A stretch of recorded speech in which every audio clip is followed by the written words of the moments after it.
Hello friends, स्वागत है आप सभी का आपके अपने YouTube चैनल लर्निंग अड्डा 21 में। और मैं हूं संजय सिंह यादव। और आज इस वीडियो में हम लोग डिस्कस करने वाले हैं पर्यावरण के एक महत्वपूर्ण टॉपिक के ऊपर, जहां से प्रतियोगी परीक्षा कोई भी हो, निश्चित रूप से मिनिमम 1 नंबर मैक्सिमम 2 नंबर के प्रश्न आपसे पूछे ही जाते हैं। यदि दोस्तों आप इस वीडियो में आप अंत तक बने रहे तो आप यह कहने को निश्चित रूप से मजबूर होंगे कि वास्तव में यह टॉपिक अपने आप में यूनिक है। यहाँ से क्वेश्चन निश्चित रूप से बन के आते ही हैं। दोस्तों यदि आप हमारे चैनल पे नए हैं तो प्लीज़ कृपया करके आप सब्सक्राइब कर लें। दोस्तों इस वीडियो को यदि आप अंत तक बने रहे तो आपको जो है ऊर्जा के जो प्रमुख संसाधन हैं, चाहे वो वैकल्पिक स्रोत हो, चाहे परंपरागत स्रोत हो, चाहे आपका सौर ऊर्जा हो, उससे संबंधित जितने भी प्रतियोगी परीक्षा में क्वेश्चन आए हैं एक भी छूटने वाला नहीं है। और साथ ही साथ आपको बायोडीजल क्या है और बायोडीजल के साथ साथ जैविक ईंधन क्या है और जैविक ईंधन के साथ साथ फ्यूल सेल क्या है, इससे संबंधित बहुत ही बेजोड़ रिलेटेड जानकारी मिलने वाली है। और इसके साथ ही साथ इस वीडियो में यह भी आपको जानने को मिलेगा कि विश्व का ऐसा कौन सा देश है जो पूर्ण रूप से जैविक एक तरह से जैविक राज्य है या सौर ऊर्जा का 100% सौर ऊर्जा द्वारा संचालित है, और वो भारत का कौन सा जैसे राज्य है और उस राज्य का कौन सा जिला है जो 100% जो है सौर ऊर्जा द्वारा संचालित है, या वो कौन सा ऐसा भारत का राज्य है जो पूर्ण रूपेण सौर ऊर्जा पे आधारित है। तो इस तरीके की बहुत सारे क्वेश्चन जो विविध प्रतियोगी परीक्षाओं में आपसे पूछे गए हैं, बहुत ही इंपॉर्टेंट क्वेश्चन इस वीडियो में लेकर के मैं आया हूं। वाकई ये यूनिक वीडियो होने वाला है, तो दोस्तों आप इस वीडियो को अंत तक देखें, पूरा बने रहें। तो चलिए हम लोग सीधा शुरू करते हैं। पहले बात करते हैं हम लोग सीधा ऊर्जा के संसाधन पे। पहले थोड़ा बेसिक समझ लेना है, फिर आपका वन डे जितने भी क्वेश्चन पूछे गए सब पे चर्चा होगी। तो ऊर्जा का जो संसाधन है, जैसा कि आप सभी जानते हैं कि प्रकृति में जितने भी कार्य संचालित होते हैं सब ऊर्जा द्वारा ही संचालित होते हैं। यानी प्रकृति का कोई भी कार्य हो बिना ऊर्जा के संचालित नहीं हो सकता। तो आखिरकार ऊर्जा के जो संसाधन है वो मूल रूप से 2 प्रकार के होते हैं। यह भी परीक्षाओं में पूछा जाता है कि ऊर्जा के मूल रूप से कितने संसाधन हैं, तो मात्र 2 ही संसाधन हैं। एक नवीकरणीय ऊर्जा संसाधन यानी नवीकरणीय ऊर्जा और दूसरा होता है अनवीकरणीय ऊर्जा संसाधन।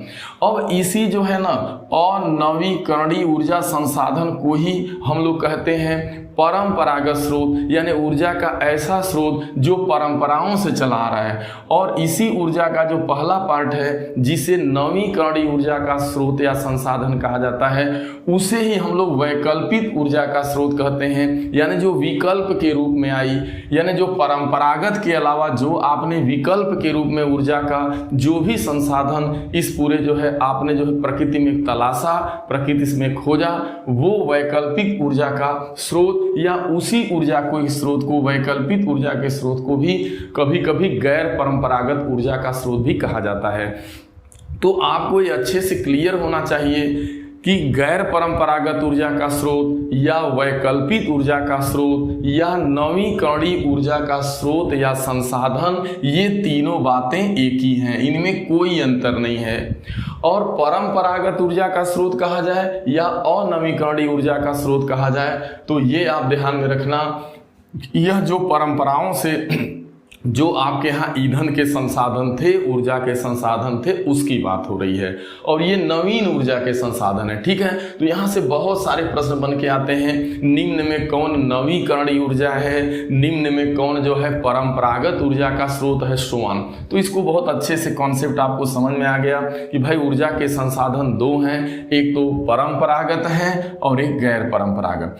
अब जो परंपराओं से चले आ रहे हैं यानी जो अनवीकरणीय ऊर्जा के स्रोत हैं, पुराने हैं, वो क्या है, कोयला है, पेट्रोलियम है और प्राकृतिक गैस। यानी कोयला, पेट्रोलियम और प्राकृतिक गैस, ये जो ऊर्जा के आपके संसाधन हैं यह परंपराओं से हैं, यानी अनवीकरणीय ऊर्जा के स्रोत हैं। इसके अलावा परमाणु ऊर्जा, अब जरा ध्यान देना, जो परंपरागत ऊर्जा का स्रोत है या जो अनवीकरणीय ऊर्जा का स्रोत है, इसके भंडार जो है सीमित है।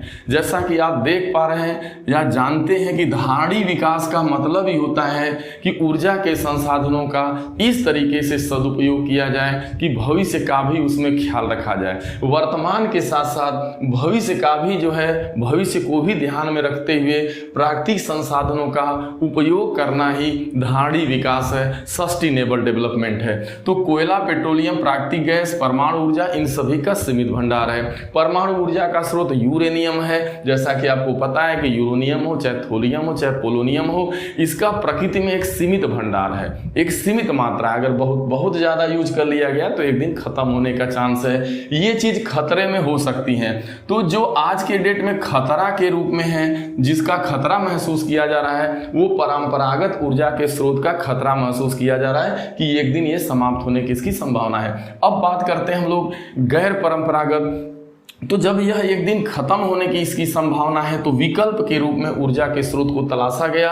तो जो सबसे प्रमुख एवं जो है जो सबसे प्रमुख, सबसे सस्ता, सबसे बढ़िया और यूं कहा जाए पर्यावरण को जो है बिल्कुल जो है स्वच्छ रखने वाला यदि कोई ऊर्जा है तो वो आपकी सौर ऊर्जा है। अब ये सौर ऊर्जा क्या है? सौर ऊर्जा का मतलब सूर्य के द्वारा प्राप्त जो एनर्जी होती है। सूर्य के पास जो ऊर्जा ये आती कहाँ से है? तो आपको पता है, कई वीडियो में मैंने बता रखा है कि सूर्य के पास नाभिकीय संलयन की प्रक्रिया होती है और नाभिकीय संलयन की प्रक्रिया के दौरान अपार ऊर्जा एवं प्रकाश निर्मुक्त होता है। तो यह जो सौर ऊर्जा आती है, जो सूर्य की ऊर्जा, यह नाभिकीय संलयन की प्रक्रिया के द्वारा, और इसी सूर्य ऊर्जा का उपयोग करके जो है हम इसकी ऊर्जा का उपयोग आज जो है हम जो है नवीकरणीय ऊर्जा संसाधन के रूप में कर रहे हैं, इसका प्रयोग कर रहे हैं। इसके बाद पवन ऊर्जा। आप जानते हैं कि पवन चक्की के द्वारा हम पवन ऊर्जा यानी हवा, जो हमारी हवा है, अब उसके द्वारा भी हम एनर्जी में, हवा के पास एनर्जी है और उसकी ताकत को हम जो है आज यूज कर पा रहे हैं, यानी पवन ऊर्जा है। जल ऊर्जा यानी जल ऊर्जा, और उसके बाद बायोगैस यानी गोबर गैस, जिसमें मेथेन, CO2 कार्बन डाइऑक्साइड, और देखिए ये बायोगैस का मुख्य अवयव क्या है, कई बार परीक्षा में पूछा गया। तो उसमें मेथेन होता है, CO2 यानी मेथेन होगा आपका, CH4 होगा, CO2 होगा और H2S, यह जो है बायोगैस के मेन अवयव हैं। भूतापी ऊर्जा यानी पृथ्वी की गर्मी का जो ताप है उसके द्वारा एनर्जी का तैयार करना।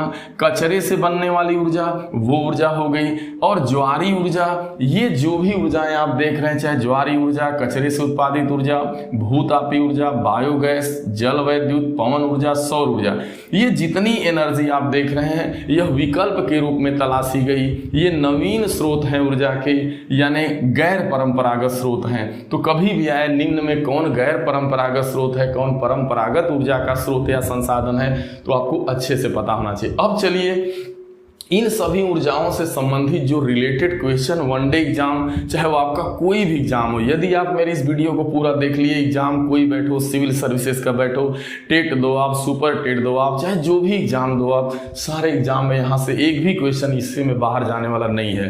तो चलिए अब हम लोग प्रश्नों पे चलते हैं। कहता है कौन सा ऊर्जा का नवीकरणीय स्रोत है? अब कौन सा ऊर्जा का नवीकरणीय स्रोत है, इसमें आपके पास 4 विकल्प रहेंगे।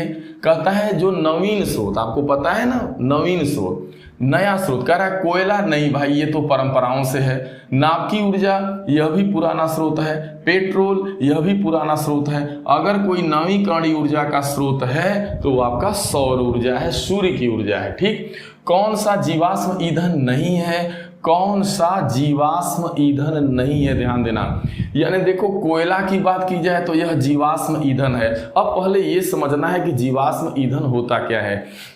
देखिए पृथ्वी पर अरबों एवं खरबों वर्ष पहले जो है जो जीवधारियों का अवशेष था, चाहे वो पेड़ रहे हों, पौधे रहे हों या जीव जंतु रहे हैं, तो उन जीवधारियों का एकाएक दब जाने से, पृथ्वी पर उथल पुथल होने से, धरती धरा के अंदर दब जाने से जो जीवधारियों का जो अवशेष होता है ना, वह जीवधारियों का अवशेष होता है, वही जीवाश्म होता है। और उसी जीवाश्म के द्वारा ईंधन, जैसे कोयला क्या है, जीवाश्म ईंधन है, पेट्रोलियम भी क्या है, एक जीवाश्म ईंधन है, प्राकृतिक गैस भी क्या है, एक जीवाश्म ईंधन है। समझ पा रहे हैं? तो जीवाश्म ईंधन नहीं है, कोयला है, पेट्रोलियम है, प्राकृतिक गैस है, कहता है यूरेनियम। यूरेनियम प्राकृतिक गैस नहीं है, यूरेनियम एक पदार्थ होता है, एक तत्व होता है। तो यूरेनियम जो है यह आपका जो है क्या है, जीवाश्म ईंधन नहीं है, ये जीवाश्म ईंधन ही तो मेन है आपके। इसमें परमाणु ऊर्जा, तो ये सब ध्यान में रखना है, पूछा गया क्वेश्चन है। आगे जीवाश्म ईंधनों में से एकमात्र ऊर्जा का चरम स्रोत, कहता है जितने भी जीवाश्म ईंधन हैं उन जीवाश्म ईंधनों में से एकमात्र ऊर्जा का चरम स्रोत बताना है, जो मेन स्रोत है जीवाश्म ईंधन। तो जो चरम स्रोत है, कह रहा है पृथ्वी है, सूर्य है, समुद्र है, चंद्रमा है। तो याद रखना इनमें जो सबसे ज्यादा जो चरम स्रोत है वो सूर्य है। अब आप कहेंगे कैसे सूर्य यहाँ हो गया? देखिए पृथ्वी, समुद्र और चंद्रमा ये ऊर्जा के आपके स्रोत नहीं है। ये सूर्य की जो ऊर्जा है, इसको जो लेने वाला है वो आपका क्या है, जीवाश्म ईंधन ही तो है। जीवाश्म ईंधनों में यह एनर्जी चली जाती है। तो अब इनमें पृथ्वी, समुद्र, चंद्रमा दिया है, सूर्य दिया है, तो जीवाश्म ईंधनों में एकमात्र ऊर्जा का चरम स्रोत है। तो जीवाश्म ईंधनों में जो ऊर्जा का एकमात्र स्रोत होता है, जिसके द्वारा उन जीवाश्म ईंधनों में ऊर्जा जाती है या उन्हें ऊर्जा मिलती हो, किससे मिलती है मेरे भाई? सूर्य से। सूर्य की ही तो ऊर्जा उन पौधों में होती है, रासायनिक प्रकाश संश्लेषण की क्रिया के दौरान। ये चीज समझना। चलिए, सबके लिए सतत ऊर्जा दशक पहल, सबके लिए सतत ऊर्जा दशक पहल, यह देखिए ध्यान देना है, संयुक्त राष्ट्र संघ द्वारा सन 2014 में एक पहल की गई। उसमें यह बात बताई गई कि संयुक्त राष्ट्र संघ द्वारा सन 2014 से 2024 तक जो 10 साल हो रहा है, तो 2014 से 2024 का जो एक दशक हो रहा है ना, सभी, तो इसमें एक नारा दिया गया, यह एक दशक वर्ष, देखिए आएगा परीक्षा में कि ऊर्जा संयुक्त राष्ट्र संघ द्वारा या किसके द्वारा ऊर्जा दशक वर्ष मनाया जा रहा है, सतत ऊर्जा दशक वर्ष। तो आप बताएंगे संयुक्त राष्ट्र संघ द्वारा। और यह कब से कब तक मनाया जा रहा है? सन 2014 से 2024 तक चलेगा। इसका नारा क्या था, थीम क्या था? सभी के लिए सतत ऊर्जा दशक। नाम है सभी के लिए सतत ऊर्जा दशक। दशक का मतलब यह है 10 सालों तक, यानी 10 सालों में सभी व्यक्तियों को ऊर्जा को जिनकी ऊर्जा की जहां जहां जरूरत है उसको पूरा किया जाए। ऊर्जा का संकट से क्या आशय है? अब देखिए प्रश्न है ऊर्जा संकट। देखिए ऊर्जा के संकट से क्या मतलब है? ऊर्जा का संकट ये है कि आपको पता है कि जो परंपरागत स्रोत हैं, चाहे वो कोयला हो, पेट्रोलियम हो, आपका डीजल हो, चाहे प्राकृतिक गैस हो, इनके सीमित भंडार हैं। तो इनका भविष्य में जो है क्या है कि इनके खत्म होने का खतरा बना रहता है। तो यही जो है ऊर्जा का संकट है। ऊर्जा का संकट क्या है? तो कोयला तथा पेट्रोलियम जैसे जो जीवाश्म ईंधन है उनके समाप्त होने का खतरा बना हुआ है, यही ऊर्जा का संकट है। इसी ऊर्जा को ध्यान में रखते हुए धाड़ी विकास के ऊपर बल दिया जाता है कि आप सस्टेनेबल डेवलपमेंट के तहत जो है आप जो है इनका इस तरीके से दोहन कीजिए कि भविष्य में भी ये बरकरार रहे, यानी भविष्य में भी अगर इस प्रकार की ऊर्जा की जरूरत मिले तो भविष्य में भी मिल सके। चलिए, भारत में धाड़ी विकास की दृष्टि से विद्युत का सबसे अच्छा, देखिए अब बात भारत की ओर है, कह रहा है कि भारत में धाड़ी विकास की दृष्टि से यानी सस्टेनेबल डेवलपमेंट की दृष्टि से विद्युत का सबसे अच्छा स्रोत क्या है? तो भारत के अंदर अगर धाड़ी विकास की दृष्टि से देखा जाए कि जो कभी भी समाप्त नहीं होने वाली ऊर्जा है और जो आराम से हर जगह उपलब्ध है भारत के अंदर, वो कौन सी ऊर्जा बताई जा रही है? जल विद्युत ऊर्जा, यानी पानी के द्वारा बिजली तैयार करना, यानी जल विद्युत को कहा जा रहा है। भारत में धाड़ी विकास की दृष्टि से विद्युत का सबसे अच्छा स्रोत जल विद्युत है। अब आगे बढ़ते हैं। कौन नवीकरणीय ऊर्जा का स्रोत है? कौन नवीकरणीय ऊर्जा का स्रोत है? कह रहा है कोयला, पेट्रोलियम, बायोगैस, मिट्टी का तेल।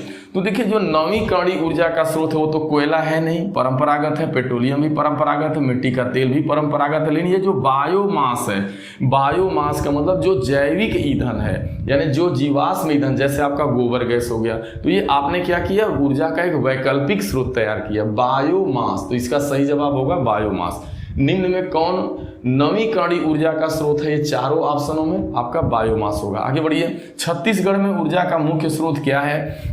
तो आपको पता है छत्तीसगढ़ में कोयले का बहुत ज़्यादा भंडार है, तो छत्तीसगढ़ में ऊर्जा का मुख्य स्रोत तापी ऊर्जा है। यानी वहाँ पे जो है आप देखेंगे थर्मल पावर आपका कोरबा, कोरबा एक जिला है छत्तीसगढ़ का जहाँ पे बहुत ज़्यादा पावर प्लांट लगाए गए हैं, यानी थर्मल प्लांट वहाँ पे है, यानी कोयले के द्वारा जो है बिजली तैयार की जाती है। छत्तीसगढ़ में ऊर्जा का मुख्य स्रोत क्या है? तापी ऊर्जा पूछा गया।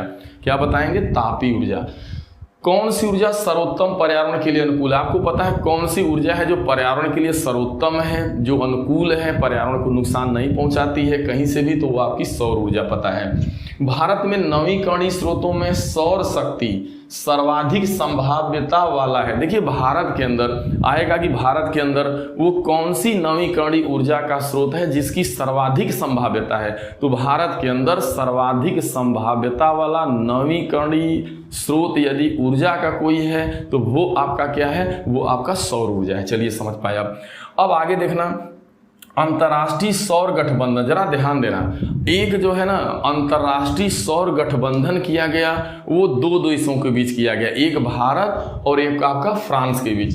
तो अंतर्राष्ट्रीय सौर गठबंधन 30 नवंबर 2015 को भारत एवं फ्रांस के बीच एक संयुक्त समझौता हुआ।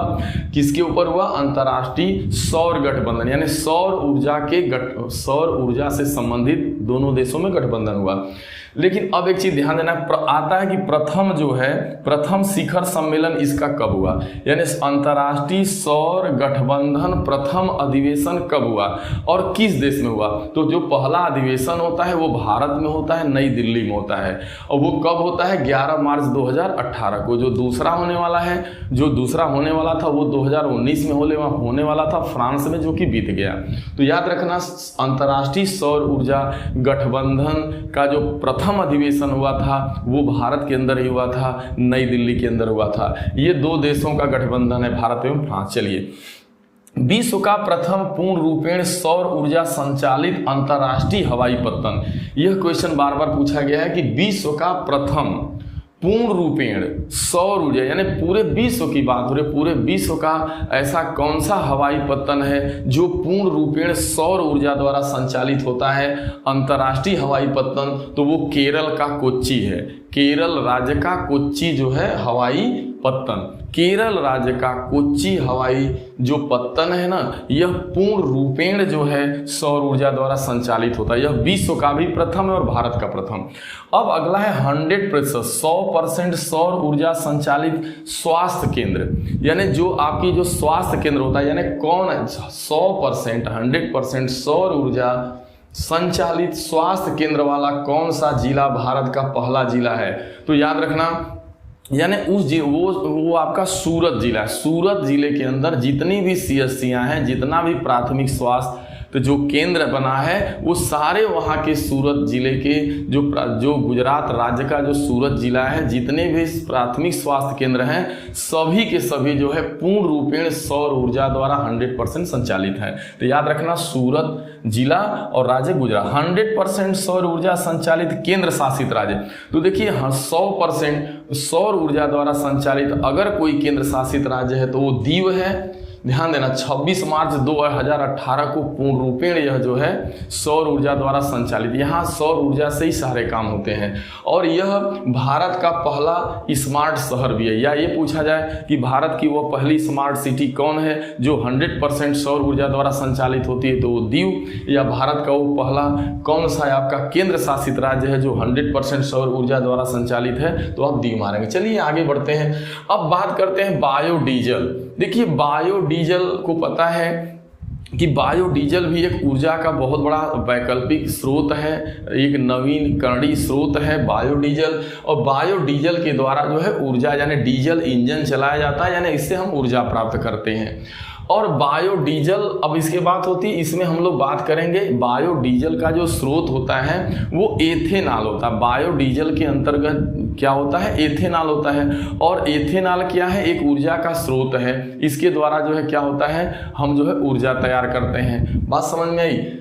ध्यान देना। कहता है बायोडीजल की फसल है, तो बायोडीजल की फसल है, ये बहुत बार पूछा गया है। तो बायोडीजल की फसल कौन है, जेट्रोफा। जेट्रोफा का पौधा, जो जेट्रोफा का पौधा होता है यह बायोडीजल इसके अंतर्गत पाया जाता है, यानी इसके बीज में बहुत ज़्यादा फैट होता है। और यह लगभग 27 से 40% तक इसके बीज में जो जेट्रोफा का बीज होता है, जो पौधा होता है, उसका जो सीड होता है उसमें 40% तक जो है आयल पाया जाता है। और उस आयल का प्रयोग जो है आपका जो है इंजन को चलाने में, डीजल इंजन चलाने में किया जाता है। इसीलिए इसे बायोडीजल, बायो क्यों नाम दिया गया, क्योंकि ये जैविक है, पौधे से तैयार किया गया, तो बायोडीजल के नाम से जाना जाता है। लेकिन इस डीजल में भी जैसे उस आपके पेट्रोल में एथेनॉल आपका प्रोपेनॉल होता है, तो उसी तरीके से इसमें जो होता है वो एथेनॉल होता है। क्या पाया जाता है जेट्रोफा में, एथेनॉल। ठीक है। निम्न में किसकी खेती एथेनॉल के लिए की जाती है? अब कहता है किसकी खेती एथेनॉल। देखिए वास्तव में जो बायोडीजल के लिए तो जेट्रोफा की खेती करते हैं। अब कहता है निम्नलिखित में से किसकी खेती एथेनॉल। देखिए एथेनॉल, बायोडीजल एवं एथेनॉल, तो बायोडीजल भी ऊर्जा का स्रोत है, एथेनॉल भी ऊर्जा का स्रोत है। अब आगे यहाँ पर बात हो रही है कि निम्न में किसकी खेती एथेनॉल के लिए की जाती है। जेट्रोफा, मक्का और है पौगामिया। ध्यान देना, पौगामिया, सूरजमुखी। तो ध्यान देना इसमें जो मक्का की खेती होती है, जो की जाती है, वह वास्तव में एथेनॉल के लिए की जाती है। बाकी जेट्रोफा हो, चाहे पौगामिया हो, चाहे सूरजमुखी हो, ये जो है बायोडीजल तैयार करने, यानी इनके द्वारा भी बायोडीजल तैयार किया जाता है। अब देखो भारत के अधिकांश शुष्क क्षेत्रों में पौगामिया पिनाटा, अब जैसे आपकी परीक्षा में आ गया, पिनाटा का जो प्लांट होता है उसके द्वारा क्या तैयार करते हैं, तो पिनाटा के प्लांट द्वारा हम जो है क्या तैयार करते हैं, ध्यान देना कि उसके द्वारा बायोडीजल तैयार की। जेट्रोफा के द्वारा तो तैयार हो ही रहा है, लेकिन पौगामिया पिनाटा प्राकृतिक रूप से उगता है। ध्यान देना भारत का जो शुष्क एरिया है, जहाँ पे बारिश बहुत कम होती है, वहाँ पे ये प्लांट पाया जाता है, पौगामिया पिनाटा, जो प्राकृतिक रूप से उगा हुआ होता है। और यहाँ से जो हम बायोडीजल तैयार करते हैं। बीजों में इसके जो पौगामिया पिनाटा का बीज होता है, इसके बीज में बहुत ज़्यादा जो है वसा पाया जाता है और बहुतायत मात्रा में फैट होता है और साथ में ओलिक अम्ल होती है, यानी ओलिक अम्ल और बहुतायत मात्रा में वसा पाया जाता है, यानी लिपिड पाया जाता है। और यह पौधा शुष्क एरिया में पाया जाता है। और यह स्रोत किसका है, बायोडीजल का है। एथेनॉल का स्रोत क्या है, मक्का है। चलिए अब बात करते हैं यहाँ पे हरित ईंधन। कहता है ईंधनों में कौन सा न्यूनतम, जैसे ईंधन यहाँ पे दिए गए हैं, ईंधनों में कौन सा न्यूनतम पर्यावरणीय प्रदूषण उत्पन्न करता है। अब आपको दे दिया कि जो ये ईंधन दिए गए हैं इनमें कौन कम पर्यावरण को जो है प्रदूषित करता है। कहता है डीजल, कोयला, हाइड्रोजन, केरोसिन। तो आपको पता है इसमें हाइड्रोजन एक ऐसा है जो पर्यावरण को बिल्कुल जो है प्रदूषित नहीं करता, हाइड्रोजन जो ऊर्जा का स्रोत है। बाकी केरोसिन हुआ, कोयला हुआ, डीजल, ये पर्यावरण को प्रदूषण करते हैं। अब इसी में एक और प्रश्न आया है कि निम्नलिखित या इनमें, अब एक प्रश्न इसी में और पूछा है, अगर हाइड्रोजन दे दे, पावर एल्कोहल दे दे, पेट्रोल दे दे, सीएनजी दे दे, तो इनमें किसको टिक मारेंगे आप। अगर सीएनजी आया है, पेट्रोल आया है, पावर एल्कोहल है, तो इसमें आपका टिक होगा हाइड्रोजन को ही। ये हाइड्रोजन एक ऐसा ऊर्जा का स्रोत है जो पर्यावरण के लिए बिल्कुल प्रदूषण, न्यूनतम प्रदूषण उत्पन्न करने वाला है। ठीक है। अब जरा ध्यान देना, अब बात होती है कि हरित ईंधन क्या है। तो आप समझ पा रहे हैं कि हरित ईंधन जो होगा वो हरे प्लांट के द्वारा, यानी हरे पेड़ पौधों के द्वारा, या उनके जो बीज होते हैं उनके किण्वन करके ये तैयार किया जाता है। तो पहली बात ध्यान देना, जो हरित ईंधन होता है वह जो है, पहली बात तो ऐसे जो है पदार्थों के द्वारा तैयार किया जाता है जिसमें उसमें शर्करा की मात्रा हो। यदि देखिए हरित जो ईंधन है या हरित जो ग्रीन फ्यूल है, ग्रीन फ्यूल उसी प्लांट से तैयार किया जाएगा जिस प्लांट में शर्करा यानी चीनी यानी मंड की मात्रा हो।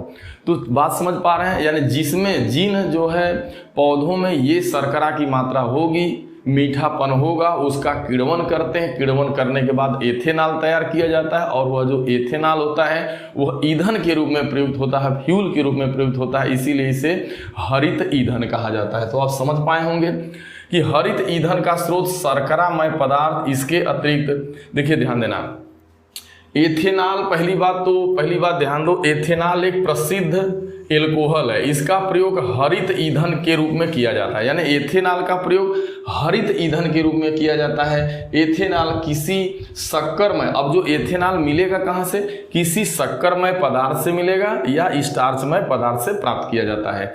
एक क्वेश्चन पूछा गया है हरित ईंधन का स्रोत क्या है, तो आप मारेंगे शर्करामय पदार्थ, चीनी युक्त पदार्थ, मीठा पदार्थ। अब इसके अतिरिक्त भी जो है शर्करामय पदार्थ के अलावा जैसे हो गया पाइन, हो गया पाइन का पौधा, हो गया करंज, हो गया फर्न से भी किण्वन करके एथेनॉल प्राप्त किया जाता है। तो ये जो प्लांट है, चाहे फर्न का प्लांट हो, करंज हो, चाहे पाइन हो, ये जो तीनों प्लांट देख रहे हैं, इन प्लांटों के द्वारा भी जो है आपका जो है, जैसे शर्करामय का मतलब जैसे गन्ने का रस हो गया या गन्ने की खोई, गन्ने का रस हो गया, या जो भी मीठे फल हैं उन सारे फलों का किण्वन करके, जैसे आपका महुआ का जो है फल ले लीजिए तो उसका भी किण्वन करा के जो है एथेनॉल तैयार किया जाता है, और वह एथेनॉल क्या है, एक जो है हरित डीजल का काम करता है। चलो अब सबसे बड़ा एक क्वेश्चन बस आपको जानना है, फ्यूल सेल क्या है।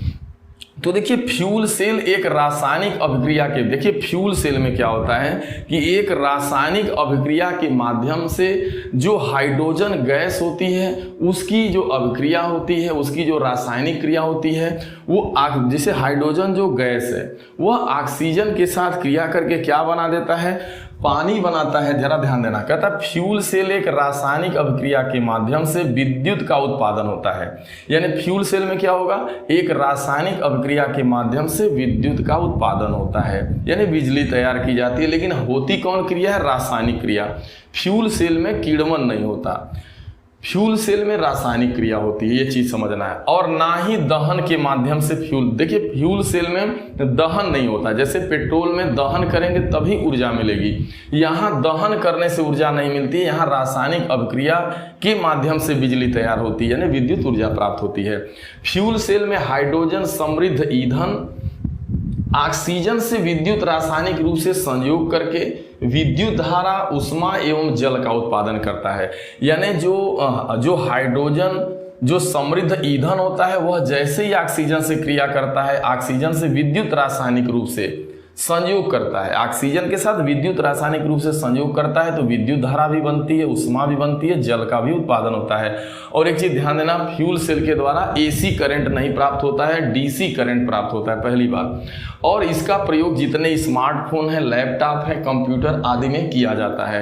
यानी फ्यूल सेल की जो एनर्जी है इसका प्रयोग कहाँ करते हैं फ्यूल सेल का हम, तो जैसे लैपटॉप हुआ, स्मार्टफोन हुआ, कंप्यूटर आदि में किया जाता है। भारत का पहला पूर्ण जैविक राज्य कौन है, तो भारत का जो पहला पूर्ण जैविक राज्य है जो आपको पता होना चाहिए सिक्किम है, ये कई बार पूछा गया है। और दुनिया का 100% जैविक राज्य, तो वह भी दुनिया का 100% जैविक राज्य, जो 100% जैविक राज्य है वह भी भारत में ही है। और वो भारत में कौन आपका राज्य है, सिक्किम है। तो दोस्तों ये वीडियो कैसी रही, मैं आशा एवं उम्मीद करता हूं कि दोस्तों ये वीडियो आपको जरूर पसंद आया होगा, क्योंकि आपको पता है कि ऊर्जा से संबंधित नवीकरणीय, अनवीकरणीय, परंपरागत, गैर परंपरागत और जो है आपका बायोडीजल, जैसे जट्रोफा बार बार पूछा गया, जट्रोफा के द्वारा बायोडीजल, या कौन सा पौधा है जिसके द्वारा बायोडीजल तैयार किया जाता है।